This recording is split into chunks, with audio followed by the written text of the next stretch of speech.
what brought this about? In 1951, there's a fellow by the name of Russell Kirk who wrote a book called The Conservative Mind. And Russell Kirk represented, the Conservative Mind is still in print. In fact, I'm sure they sell it here in the bookstore. And it's a good read. The Russell Kirk, this is the book that created the modern conservative movement. Is that Roger? Hey, Roger Hickey, great to see you. Ourfuture.org, another great organization. Russell Kirk started the modern conservative movement in many ways, and he animated, I mean, this is the book that I can't tell you how many times back in the years when I used to sit and watch Firing Line with my dad on the weekends, where William F. Buckley would refer to Russell Kirk. And Barry Goldwater would talk about Russell Kirk, and my dad would talk about Russell. And I read Russell Kirk. And in fact, I still remember quite vividly the first chapter of Russell Kirk's book, The Conservative Mind, is devoted to Sir Edmund Burke. Sir Edmund Burke was the British philosopher and you know, who Thomas Paine spent 2 weeks with on his way to the French Revolution and got so frankly pissed off at that he wrote an entire book as a rebuttal to Burke. His book was called The Rights of Man, and which is also available in the store and is a good read. But anyhow, Kirk is, in my mind, most famous for his comment about, you know, basically he was a conservative's conservative. In other words, society should move forward, but it should move forward slowly and gradually in measured steps that are recalibrated continuously. None of this rapid change stuff. Right? That's basically the conservative philosophy in a nutshell. The non-toxic conservative philosophy. Literally my dad's conservative philosophy. My dad who died a conservative in 2006. That was that philosophy.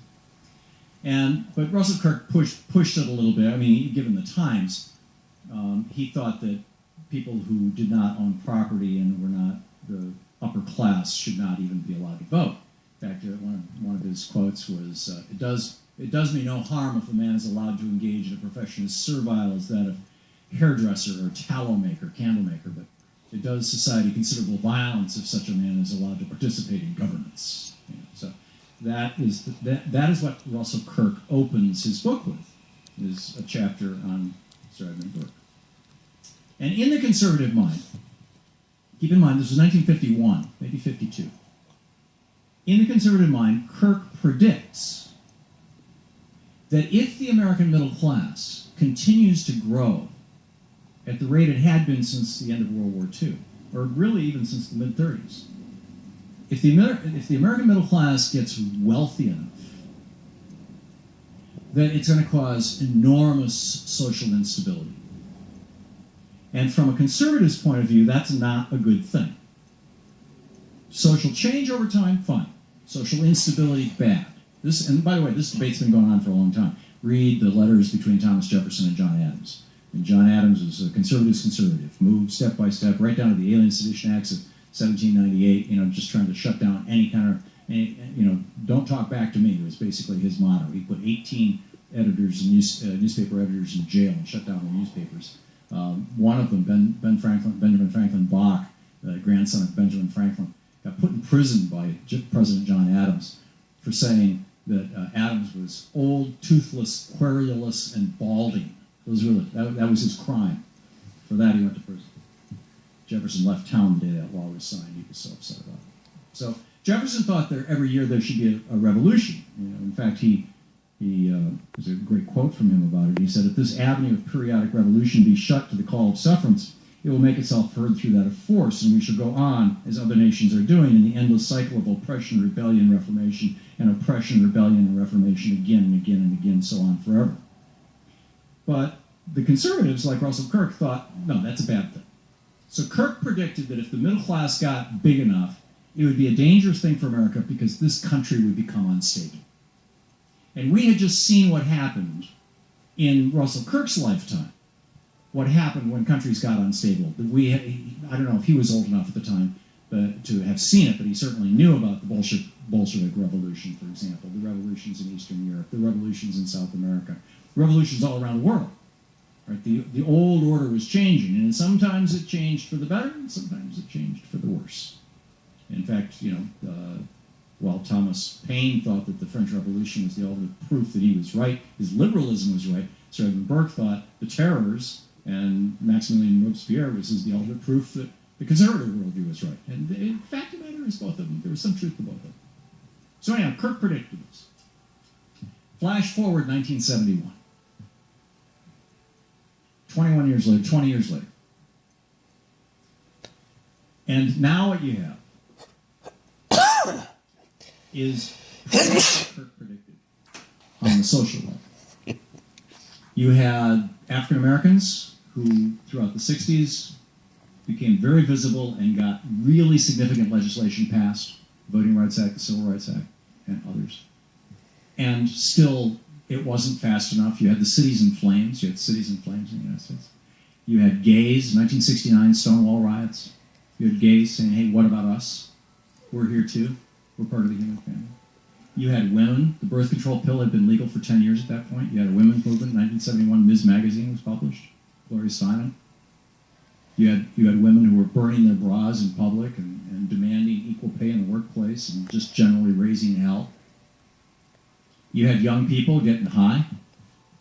You had young people saying, hell no, I'm not going to go off to that war. I'm not going to fight your crazy war, they were saying.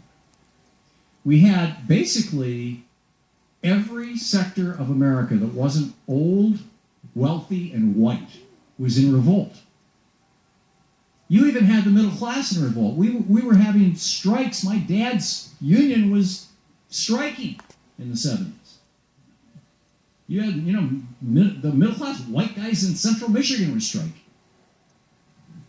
So right across the board, the conservatives were looking at this and going, that Russell Kirk guy, he was dead on, spot on right. These people have too much money. This middle class is doing too well. They are too safe. Ronald Reagan looked at this. He was governor of California. He said, why should I pay the college tuition of some kid who's just going to attack me? They actually called it brats, Reagan's term, and put an end to free tuition at the University of California. A little bit later than that point. So in 1971, a fellow, fairly well-intentioned fellow, I think. Oh, this is, by the way, that's the social half. Social upheaval was going on. And so now the liberals loved it. I remember 71. I remember the late 60s. I thought of it as a great time. I quote in here from the Wikipedia entry, which was clearly written by a conservative, about how the late 60s was this time of this dystopian time. Like everybody was a meth head or something, and everybody was and it was just wild sex in the streets and stuff. I remember it as being just a really, really wonderful time, and it was a time of great social change, and it was a great time of learning and all those kind of things. But the conservatives were looking at it, going, no, this is not how change should happen. Social. Economically, it was even more severe. Economically, the barons of industry had basically run this country from its founding. I mean, they really became the barons during Reconstruction, during the early Industrial Revolution.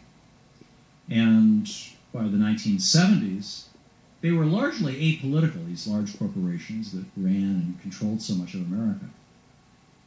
But they had a real serious problem. In 1962, Rachel Carlson published Silent Spring and said, if we keep spraying DDT, and I remember as a little kid going out, my parents saying, don't